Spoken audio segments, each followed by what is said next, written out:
بسم اللہ الرحمن الرحیم۔ اللہ کے رسول حضرت محمد مصطفیٰ صلی اللہ علیہ وآلہ وسلم بار بار امام حسین کو بلند کر کے دنیا کو بتاتے تھے کہ یہ حسین مجھ سے ہے اور میں اس حسین سے ہوں۔ اے لوگو، اگر حسین پر کوئی مشکل وقت آ جائے اور یہ تم سے مدد طلب کرے تو اس کا ساتھ دینا، کیونکہ یہ جنت کے جوانوں کا سردار ہے، میرا خون ہے، میری اولاد ہے۔ لیکن افسوس، ابھی رسول اللہ صلی اللہ علیہ وآلہ وسلم کی رحلت کو تھوڑا وقت ہی گزرا تھا کہ کربلا کے میدان میں ایک طرف 9 لاکھ کا مجمع تھا تو دوسری طرف وہ حسین جس کو اللہ کے رسول صلی اللہ علیہ وآلہ وسلم اپنے کندھوں پر سوار کرتے تھے۔ امام حسین علیہ السلام اپنے نانا کی امت سے بار بار کہتے رہے کہ کیوں میرا رستہ روکا ہے؟ اے لوگو، پہچانو، میں تمہارے نبی کا نواسا ہوں۔ کیوں 3 دن سے میرے بچوں کو پیاسا رکھا ہے؟ کیوں میرے عزیز و اقارب کو شہید کیا ہے؟ بتاؤ، کیوں میرے رسول اللہ صلی اللہ علیہ وآلہ وسلم کی شریعت میں ترامیم کی ہے؟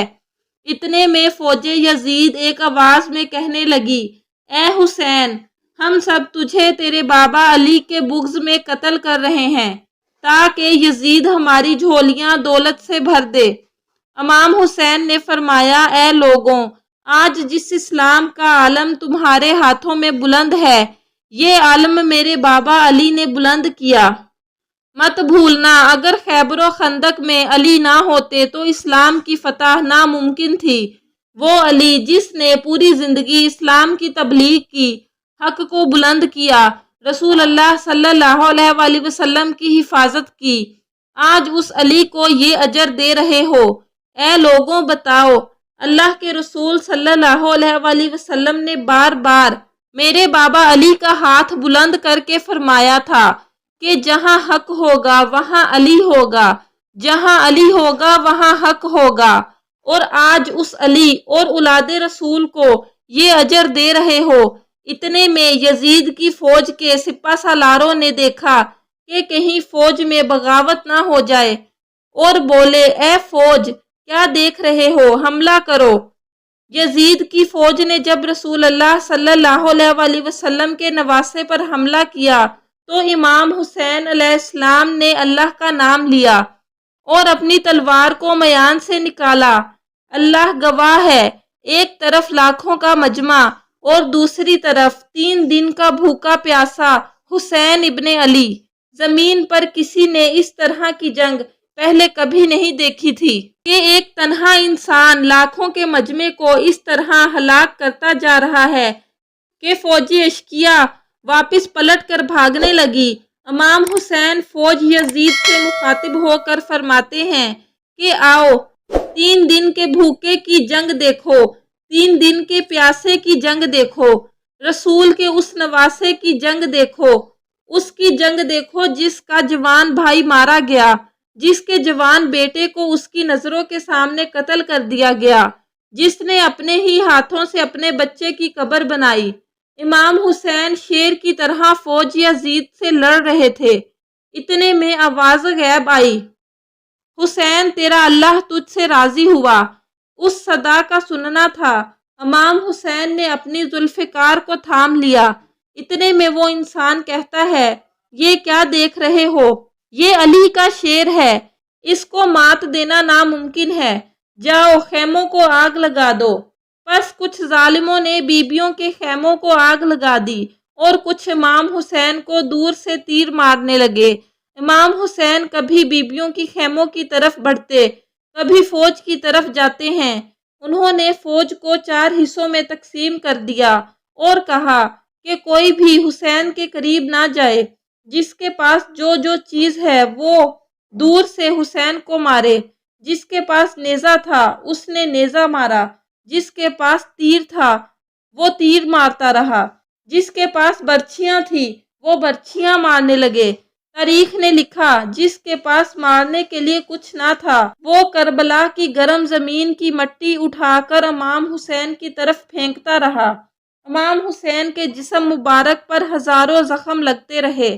آپ کے جسم مبارک پر اتنے تیر تھے کہ آپ کا جسم مبارک نظر نہیں آتا تھا۔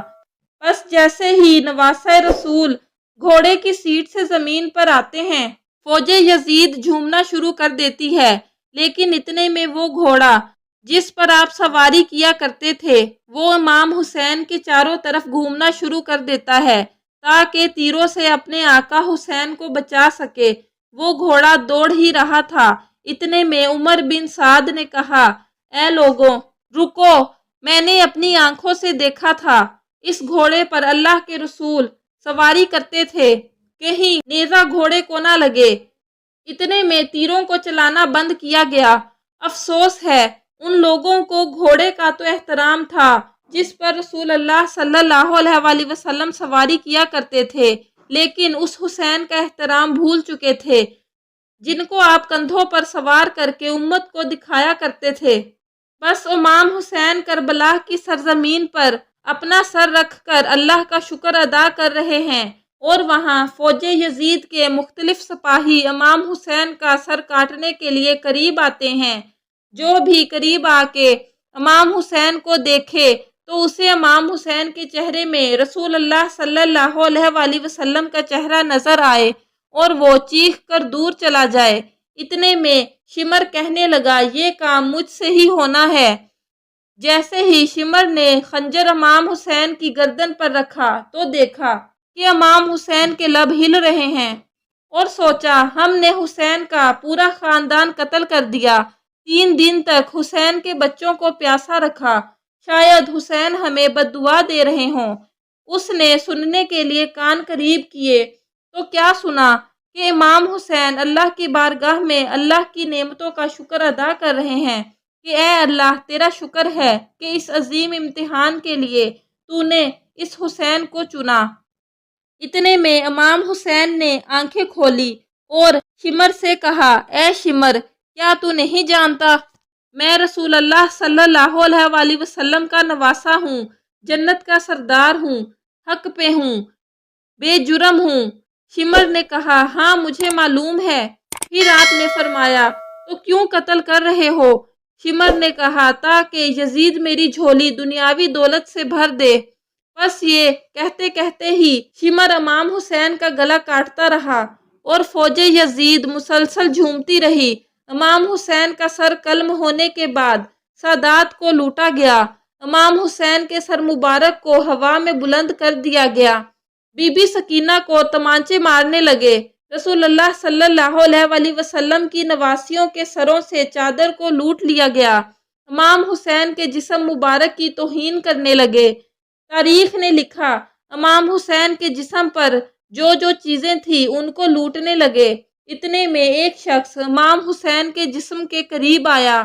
امام حسین کے ہاتھ میں ایک انگوٹھی تھی، اتارنے کی کوشش کی، نہ اتری۔ وہ انگلی کاٹ کر انگوٹھی لے گیا۔ آپ کے جسم مبارک کو رسیوں سے باندھ کر کربلا کی زمین پر ادھر سے ادھر گھسیٹا گیا۔ اتنے میں عمر بن سعد نے کہا، اے شمر، حسین اور اس کے ساتھیوں کی لاش کا وہ حشر کرتے ہیں کہ رہتی دنیا تک کوئی بھی یزید کے خلاف آواز نہ اٹھائے۔ سب کے جسم سے سروں کو کاٹ دو، ان سب کی لاشوں کو پامال کر دو۔ زمین کربلا گواہ ہے، کہیں سے کوئی قبیلہ اٹھ کر آتا ہے اور کہتا ہے کہ ہم ان کی لاش کو پامال ہونے نہیں دیں گے۔ کہیں سے ام لیلہ کا قبیلہ آ کر کہتا ہے کہ ہم علی اکبر کی لاش کو پامال ہونے نہیں دیں گے۔ کہیں بی بی رباب کے قبائل کے لوگ کہتے ہیں ہم علی اصغر کی لاش پامال ہونے نہیں دیں گے۔ ایک ایک لاش پامال ہونے والی جگہ سے ہٹائی گئی۔ تاریخ گواہ ہے کہ صرف رسول اللہ صلی اللہ علیہ وآلہ وسلم کا نواسہ کربلا کی گرم زمین پر پڑا رہا۔ مشرق کے گھوڑے مغرب کی طرف، مغرب کے گھوڑے مشرق کی طرف دوڑتے رہے۔ امام حسین کا جسم مبارک پامال ہوتا رہا۔ امام جعفر الصادق فرماتے ہیں، میرا سلام ہو میرے اس غریب دادا پر جس کی لاش کو اس طرح سے پامال کیا گیا کہ ان کی دائیں پسلیاں بائیں پسلیوں کی طرف چلی گئیں اور بائیں پسلیاں دائیں پسلیوں کی طرف چلی گئیں، جن کا سینہ اور پشت ایک ساتھ جڑ گیا۔ سلام ہو میرے اس بے وطن دادا حسین پر جن کے جسم مبارک کے ٹکڑوں کو زمین کربلا میں بکھیرا گیا۔